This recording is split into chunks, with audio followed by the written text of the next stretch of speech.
বাংলা ভৌতিক গল্প বনবাড়ির অশরীরী। গ্রামের বাইরে এক পুরনো বনবাড়ি ছিল। বাড়িটা প্রায় 100 বছরের পুরনো, চারপাশে ঘন জঙ্গল।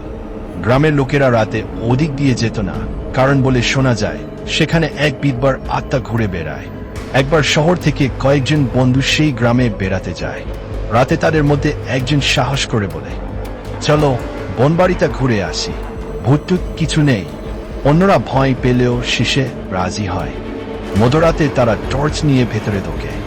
ভামাচোরা সিঁড়ি, মাকড়সার জাল আর অদ্ভুত নির্বতা চারপাশে। হঠাৎ করেই ঠান্ডা হাওয়া বয়ে যায়, টর্চ নিভে যায়। অন্ধকারে সবাই ফিস ফিস করে ডাকাডাকি করছে। হঠাৎ করেই ওপরে থেকে এক লম্বা সাদা ছায়া নেমে আসে, মুখ ঢাকা সাদা শাড়িতে। চারজন একসঙ্গে চিৎকার করে দরজার দিকে দৌড় দেয়। তিনজন বাইরে বের হতে পারে, কিন্তু একজন আর বেরোয় না। পরের দিন গ্রামবাসীরা বনবাড়ির ভেতরে খুঁজে দেখে ছেলেটির টর্চ মেঝেতে পড়ে আছে, কিন্তু সে নেই। তারপর থেকে আবার কেউ বনবাড়ির দিকে যায় না।